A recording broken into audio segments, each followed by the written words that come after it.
Ford a prêté serment cet après-midi. C'est le 38e président des États-Unis d'Amérique. Il a aussitôt convoqué pour lundi prochain les deux chambres du Congrès américain. Le citoyen Richard Nixon, ancien président des États-Unis, a quitté cet après-midi la Maison-Blanche à Washington pour regagner sa maison de Californie. Il a régné sur l'Amérique pendant 5 ans et demi. Le président Giscard d'Estaing a adressé cet après-midi un télégramme au nouveau président des États-Unis, M. Gerald Ford, lui exprimant ses vœux les plus sincères pour le succès de sa mission. Ce matin, à l'Élysée, M. Giscard d'Estaing avait reçu les présidents des 4 grandes organisations agricoles, une entrevue dont les résultats sont jugés satisfaisants pour le monde paysan. Dans 3 quarts d'heure, coup d'envoi de la 2e journée du championnat de France de football première division. Plusieurs matchs intéressants à suivre. Nous vous en donnerons les résultats au cours de 24 heures dernières. Mesdames, Mesdemoiselles, Messieurs, bonsoir. Succédant à Richard Nixon qui a démissionné, Gerald Ford est devenu cet après-midi 38e président des États-Unis d'Amérique. Il a prêté serment à 5 heures cet après-midi heure française, peu après le départ de la Maison-Blanche du président Nixon. La sobriété de la dernière phrase officielle du président Nixon et de la prestation de serment du président Ford se sont confondus dans la même solennité. Dans la lettre de démission adressée au secrétaire d'État Henry Kissinger, comme le veut la loi, M. Nixon a écrit simplement « Cher Monsieur le secrétaire, je résilie par la présente mes fonctions de président des États-Unis. Sincèrement, signé Richard Nixon ». Dans sa prestation de serment, Gerald Ford a dit « Je jure solennellement de faire de mon mieux pour préserver, protéger et défendre la Constitution des États-Unis ».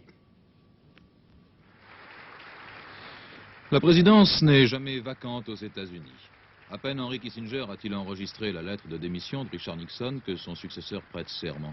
Gerald Ford, qui il y a 10 mois encore était un simple député, accède aujourd'hui, sans l'avoir demandé, ni même peut-être souhaité, à la présidence. Et devant le président de la Cour suprême, il prononce le serment.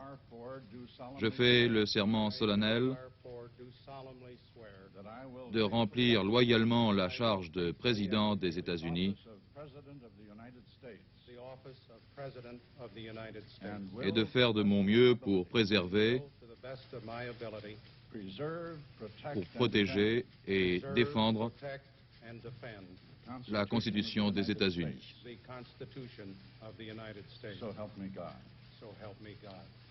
Dans le discours qu'il prononcera tout de suite après, son premier discours de président, Gerald Ford montrera qu'il veut un style nouveau de gouvernement associant plus étroitement le Congrès aux grandes décisions.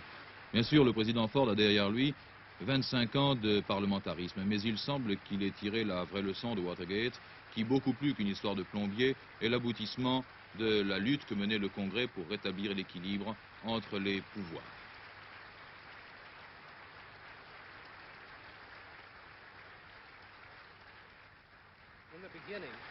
Et puis, Gerald Ford achevait, en commençant, je vous ai demandé de prier pour moi.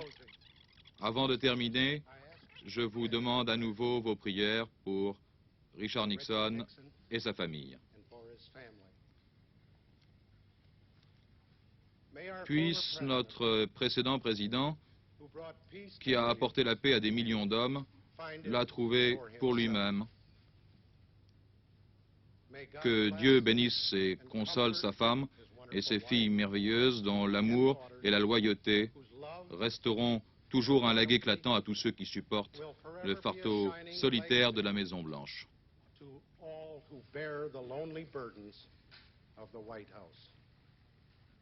Élu président des États-Unis en 1968, puis réélu en 1972 avec la plus grande majorité jamais accordée à un président américain, Richard Nixon, au-delà de sa dramatique démission, n'a pas raté sa sortie. Les Américains n'en attendaient sans doute pas moins de cet homme qu'ils ont chassé du pouvoir pour les avoir trompés, mais dont l'action dans le monde, au nom des États-Unis, a été sans doute la plus efficace et la plus dynamique que le peuple du Nouveau Monde ait connue. Les dernières paroles que le président Nixon a prononcées avant de quitter la Maison-Blanche ont grandi encore l'ampleur de l'émotion en ce moment historique. C'est avec espoir, courage, une profonde humilité et la gratitude au cœur que nous vous quittons, a dit M. Nixon, avant de s'envoler en hélicoptère, souriant mais visiblement ému, de la Maison-Blanche pour la dernière fois. Ce matin à Washington, dans le salon doré de la Maison-Blanche, là où Richard Nixon donnait ses conférences de presse, tous les ministres et plusieurs centaines de collaborateurs du président s'étaient réunis pour lui dire adieu. Pour la dernière fois, le responsable du protocole annonçait celui qui, pour 2 heures encore, était le président. Ladies and gentlemen, the President of the United States of America and Mrs. Nixon, Mr. and Mrs. David Eisenhower, Mr. and Mrs. Edward Cox.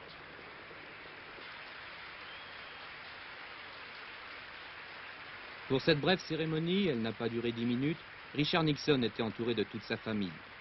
Madame Nixon était obligée par moments de détourner la tête. Elle ne parvenait pas à cacher ses pleurs.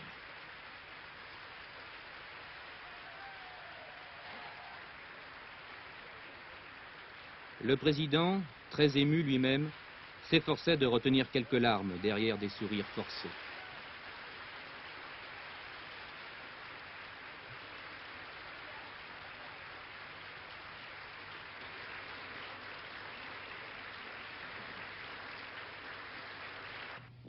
Le mot n'existe pas en anglais, je vous dis au revoir.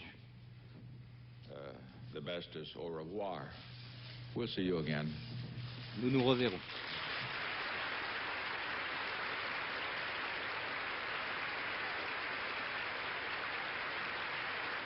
Longuement applaudi, Richard Nixon gagnait ensuite les jardins derrière la Maison-Blanche.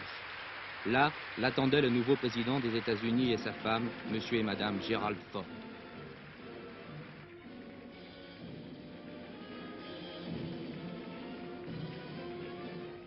Entre une double haie de soldats des 3 armes qui lui rendaient les honneurs, l'ancien président des États-Unis se dirigeait vers la passerelle de l'hélicoptère qui allait l'emmener. Il se retournait alors pour saluer une dernière fois, d'un geste ample, comme si, du tranchant de la main, il voulait rompre ce qui l'attachait encore à une histoire passée.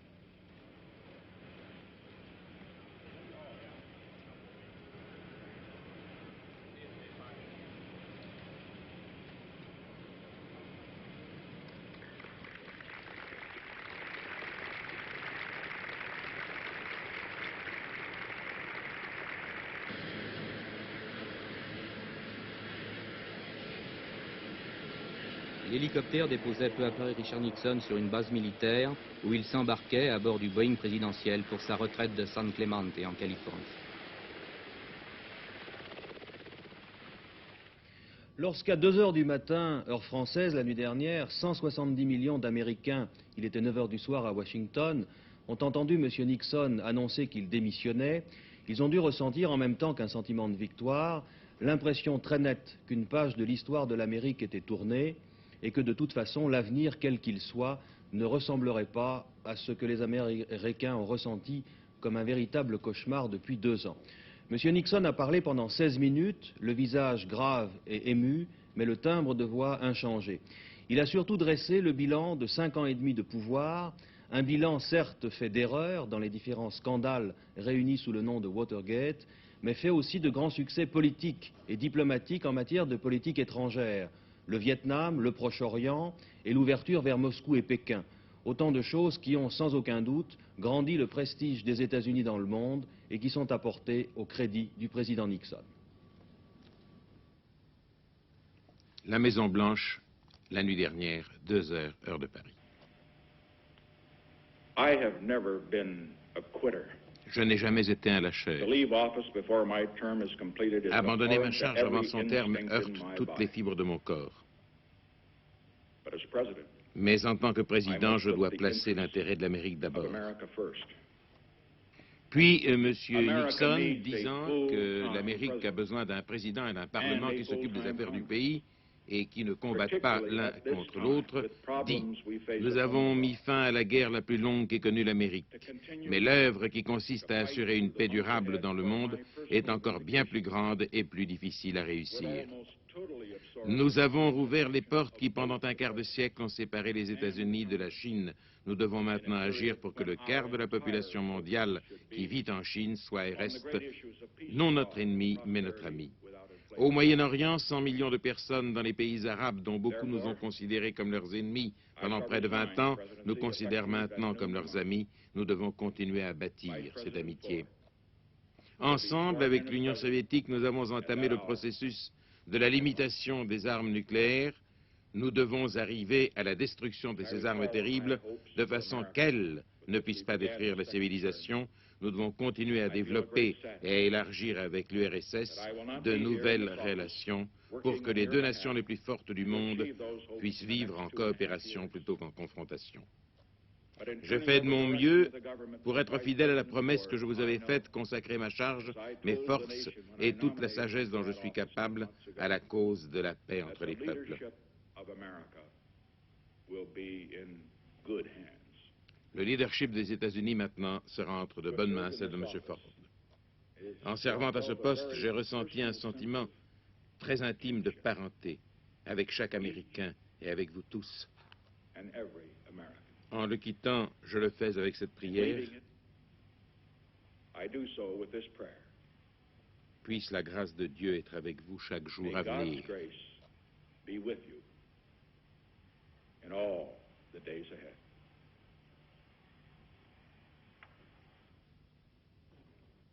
Michel Enfrol, une question que tout le monde se pose maintenant, que va devenir le président Nixon? Eh bien, l'avenir du président Nixon est un avenir incertain, c'est le moins qu'on puisse dire.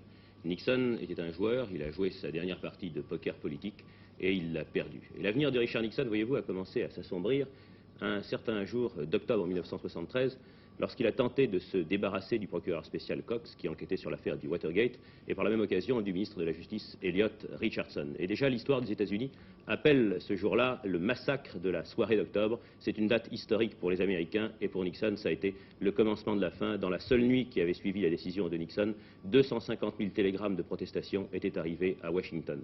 Les mensonges et les omissions du président des États-Unis dans cette affaire du Watergate n'avaient pas suffi. Il a fallu que cette fausse manœuvre de Nixon vienne déclencher cette procédure d'impeachment qu'il est en train de payer aujourd'hui. Alors, Richard Nixon, ex-président des États-Unis, que va-t-il devenir? Les sénateurs, en ce moment même, aux États-Unis, à Washington, sont en train de discuter pour savoir s'il sera poursuivi ou non. Car les accusations portées contre lui sont quand même très graves. Entrave à l'exercice de la justice, abus de pouvoir, entre autres. Et ces accusations ne disparaissent pas avec la démission de Nixon. C'est pourquoi certains sénateurs, dès hier soir, ont proposé que Richard Nixon soit absous, qu'une espèce de loi soit votée qui prononce l'absolution et que Nixon ne soit plus poursuivi pour ses crimes commis par lui pendant sa présidence. Mais d'autres sénateurs ne sont pas d'accord. Et je vous surprendrai peut-être si je vous dis que les démocrates, finalement, n'étaient pas tellement satisfaits de voir Nixon parti, car ils auraient bien aimé que Richard Nixon reste encore président des États-Unis et que le procès se déroule devant le Sénat, cela afin d'enfoncer un peu plus le parti républicain. Finalement, Richard Nixon est parti, il a rendu service à son pays, mais il a surtout rendu service au parti républicain. C'est pourquoi certains sénateurs et certains éditorialistes américains demandent que Richard Nixon soit quand même jugé et que les accusations portées contre lui soient maintenues, car, disent-ils, Nixon, s'il ne va pas en prison, c'est injuste, étant donné que tout son entourage s'y trouve déjà. Son avocat personnel, ses conseillers, tous ses assistants ont été jugés, ont été condamnés. Pourquoi Nixon n'irait-il pas les rejoindre? Et puis c'était aussi son intérêt personnel. C'était aussi son intérêt personnel de démissionner, car, voyez-vous, s'il n'avait pas démissionné, s'il avait été destitué par le Sénat, eh bien, il perdait sa pension, car maintenant une pension à vie va lui être servie, 60 000 $ par an, c'est quand même intéressant. Ça fait 300 000 francs français. Exactement, plus sa pension d'ancien vice-président et d'ancien sénateur, et ça, il ne pouvait le conserver que s'il démissionnait. Donc, cet intérêt personnel était évidemment très important pour lui. Alors, à l'heure qu'il est, le sort de Nixon se joue au Sénat. Quelle majorité se dégagera? Le pardon, l'absolution ou bien la vengeance jusqu'au bout. Et puis, autre événement très important pour lui, c'est la date du 9 septembre. C'est ce jour-là qu'à Washington doit s'ouvrir le procès du Watergate, la comparution devant la justice américaine de tous les criminels qui ont participé à la conspiration. Et Richard Nixon, je vous le rappelle, n'a pas été inculpé officiellement. Il a été déclaré co-conspirateur non inculpé. Donc finalement, son sort aujourd'hui est peut-être entre les mains aussi du juge Sirica et du procureur Jaworski. Merci Michel. À l'heure qu'il est, donc, Gerald Ford est le 38e président des États-Unis. Le nouveau président s'adressera lundi aux deux chambres du Congrès réunies. M. Ford a déjà dit qu'en matière de politique étrangère, il conserverait la ligne définie par le président Nixon. C'est sans doute dans cet esprit qu'il a décidé de laisser M. Henry Kissinger à son poste de secrétaire d'État, M. Kissinger étant sans doute l'Américain le mieux au fait des grands problèmes du monde. M. Gerald Ford va devoir également se trouver un vice-président dans un délai qui n'est pas déterminé par la Constitution américaine. Le nom du vice-président doit simplement être approuvé par la majorité simple des deux chambres. Dans le bref discours qu'il a prononcé la nuit dernière, aussitôt après le discours de démission du président Nixon, M. Ford ne s'est pas caché que sa nouvelle responsabilité était très grande et que la tâche ne serait pas facile. Un point de vue d'ailleurs partagé par l'ensemble de la presse américaine, cette presse qui vient de montrer une nouvelle fois son importance dans la vie du pays. Comment ne pas se souvenir que le 18 juin 1972 exactement, au lendemain du cambriolage du Watergate, le Washington Post avait accordé une grande place à ce qui apparaissait à l'époque comme un fait divers, mais que de jeunes reporters de ce journal avaient eu l'obstination de vouloir imprimer. Sans eux, l'affaire n'aurait jamais connu de suite. Ce matin, l'éditorial sans doute le moins défavorable à Nixon dans toute la presse américaine a été précisément celui du Washington Post, vainqueur mais pas claironnant. L'ensemble de la presse consacre évidemment l'essentiel de ses titres au départ de Richard Nixon. Le New York Times, Nixon resigns, Nixon démissionne. Même chose avec le Washington Post. Même titre avec le Baltimore Sun. Mais avec le Washington Star, le titre est différent. Ford devient président. Et c'est déjà un signe. Un signe que l'on a tiré un trait sur le passé. En effet, quand on abandonne les grosses manchettes pour lire les petits caractères, on s'aperçoit que la page a été tournée. Deux questions alors reviennent. Un, qui est le nouveau président? Deux, quelle sera la politique de ce nouveau président? Le New York Times, par exemple, consacre l'essentiel de ses articles à déterminer quelle est exactement la personnalité de Gerald Ford. Tandis que le Washington Post, lui, se consacre essentiellement à l'héritage politique de Nixon, l'héritage que Gerald Ford respectera ou non. En ce qui concerne la personnalité de Gerald Ford, tout ce qui revient, c'est que Gerald Ford, c'est l'Américain moyen typique, celui dont les vertus sont celles du bon père, du bon citoyen, du bon patriote. Le Wall Street Journal, par contre, lui, se demande quel sera le programme économique de Gerald Ford. Est-ce qu'il respectera celui de Nixon? Sans doute. Car maintenant que le problème de Watergate est devenu celui du passé, le problème de l'avenir numéro un, c'est celui de l'inflation. Et partout, en conclusion, ces journaux disent, évidemment, Ford est peut-être moyen en tout, petit défaut certes, mais petite vertu également. Pourtant, c'est grâce à lui, peut-être que l'harmonie va revenir. Et alors, tout compte fait, eh bien, c'est une bonne chose que grâce à un homme moyen, l'Amérique retrouve la paix domestique. À travers le monde, les réactions à l'annonce de la démission du président Nixon ont été pratiquement immédiates. Cela se comprend puisque, depuis 48 heures, cette démission paraissait inévitable. En Europe, sur le strict plan de la grande politique, un soulagement semble avoir été noté car de nombreuses personnalités politiques s'inquiétaient du blocage progressif des grandes négociations en cours, la réforme monétaire par exemple, blocage dû aux difficultés intérieures que rencontrait le président Nixon. Du côté des grandes capitales politiques du monde communiste, Moscou et Pékin, il semble que l'on craigne un éventuel ralentissement de la politique de détente.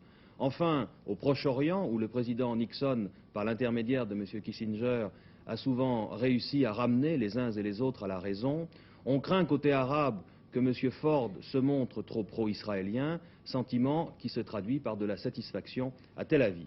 En ce qui concerne la France, le président Giscard d'Estaing a adressé cet après-midi le télégramme suivant à M. Gerald Ford. Au moment où vous accédez à la présidence des États-Unis d'Amérique, je tiens à vous adresser mes vœux les plus sincères pour le succès de votre haute mission, en vous exprimant ma conviction que nos deux pays et nos deux peuples, unis par tant de liens anciens et étroits d'amitié, sont appelés à poursuivre leur coopération confiante dans leurs intérêts communs et en vue du renforcement de la paix entre les nations. Je vous prie d'agréer, Monsieur le Président, l'assurance de ma haute considération, signée Valéry Giscard d'Estaing. En France, la nuit dernière et ce matin, la radio a largement commenté la démission du président Nixon et les téléspectateurs ont été nombreux à suivre l'édition spéciale que nous vous avons présentée à partir de 13 heures. Et parmi eux, parmi vous, beaucoup d'Américains résidant dans notre pays ou des Américains en ce moment de passage. Ménageant une parenthèse dans leur programme touristique, ils étaient là, attentifs. En effet, dans certains hôtels de Paris, on avait mis en place des récepteurs pour permettre aux touristes et aux hommes d'affaires américains de suivre le journal de 13 heures, de 24 heures sur la une. Beaucoup d'entre eux entendaient le président Nixon pour la première fois depuis l'annonce officielle de sa démission. Quelques-uns même ignoraient tout encore. J'éprouve une grande tristesse de ne plus être à ce poste, à travailler pour vous, pour faire aboutir ces espoirs au cours des 2 ans et demi à venir. J'ai le cœur serré. Je suis navré pour mon président, mais je crois qu'il a fait ce que les Américains attendaient de lui. Mais malgré tout, j'ai le cœur serré. Pour l'homme, en tout cas. Je suis content qu'il ait démissionné, mais j'aurais préféré qu'on prouve plus clairement sa culpabilité quant aux nombreux crimes dont il semble être responsable. De cette façon, il reste un doute quant à sa culpabilité et je comprends qu'en démissionnant, il peut ainsi bénéficier des avantages que lui procure sa fonction de président, comme la pension par exemple.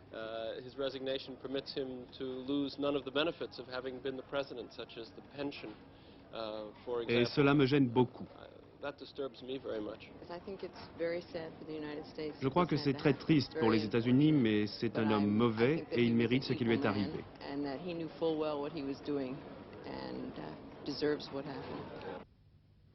Voilà donc pour l'essentiel des informations consécutives à la démission du président Nixon, à l'entrée en fonction du nouveau président des États-Unis, M. Gerald Ford, et aux conséquences que cette situation a engendrées. Nous vous proposerons d'ailleurs tout à l'heure à 20h30, après la diffusion du feuilleton quotidien, une émission spéciale préparée par l'équipe de 24 heures sur la une et consacrée au prolongement de cette situation nouvelle que connaissent les États-Unis.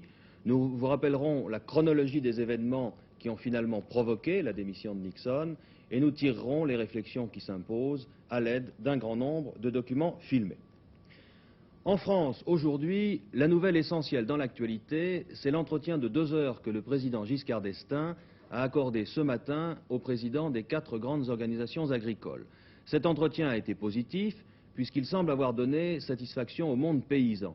Des assurances précises ont en effet été données par le président de la République concernant la défense du revenu agricole. Monsieur Dubattis, quel a été l'objet de cet entretien avec le président ? Eh bien, il était de lui faire part de la gravité de la situation agricole et notamment en ce qui concerne le revenu des agriculteurs. Dégradation due à 2 causes, baisse des prix à la production, par exemple la viande de porc, moins 20% par rapport à l'année dernière, et aussi une augmentation considérable des charges. Je prends un seul exemple sur les engrais, 27 centimes sur les phosphates et 67 actuellement. Cette augmentation considérable des cours détériore le revenu agricole comme celle des baisses des prix à la production. Le gouvernement a pris des mesures certes importantes, nous demandons d'ailleurs qu'elles soient appliquées très rapidement et beaucoup plus rapidement, mais elles sont insuffisantes pour remédier à cette situation. Et nous avons donc demandé à M. le Président de la République, devant la gravité de la situation, que la France soit amenée à prendre des initiatives pour réactualiser les prix agricoles.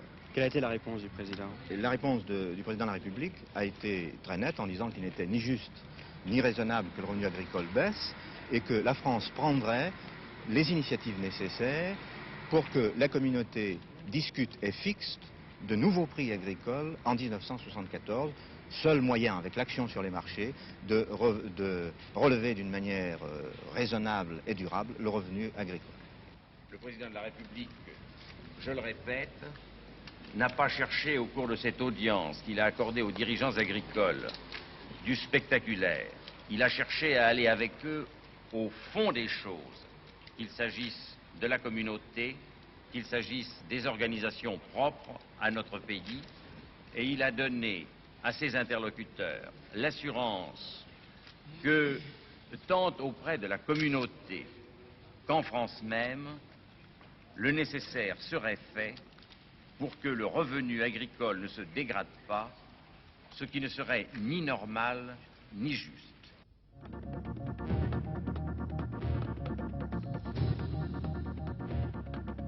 Depuis hier, les ministres des Affaires étrangères de la Grèce, du Royaume-Uni et de la Turquie négocient à Genève l'avenir de Chypre. Demain, ils seront rejoints par les représentants des Cypriotes, Glafoulos Kerides, président de l'île, et Rauf Denktash, vice-président, qui sont arrivés aujourd'hui à Genève pour défendre le point de vue des Cypriotes eux-mêmes. Aujourd'hui, à Chypre, un accord sur les lignes de démarcation a été signé. Troisième raid aérien israélien en 3 jours contre des villages du sud Liban. Des formations de fantômes et de Skyhawks sont attaquées à la bombe et à la mitrailleuse des routes, des champs et des bois près de Rayacha Foukar, sans faire de victimes.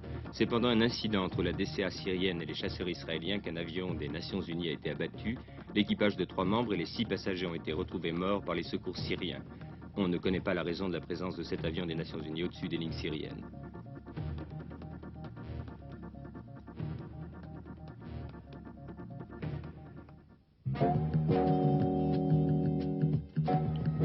Alerte au feu depuis hier dans tout le sud-est de la France. Plusieurs foyers qu'on croyait maîtrisés ont été ravivés par le Mistral. Ainsi, à Cangeverse, dans le Var, plus de 500 hectares de chênes et de maquis ont été détruits pendant la nuit et la matinée. 2000 hommes luttent contre le sinistre qui a été provoqué par le tir d'un obus de char pendant des exercices militaires. En Lozère, l'inquiétude grandit à Saint-André de Lancise. Attisées par un vent violent, les flammes progressent ce soir vers le col des Abeilles, malgré les coupe-feux. On craint que le sinistre ne gagne le parc national des Cévennes.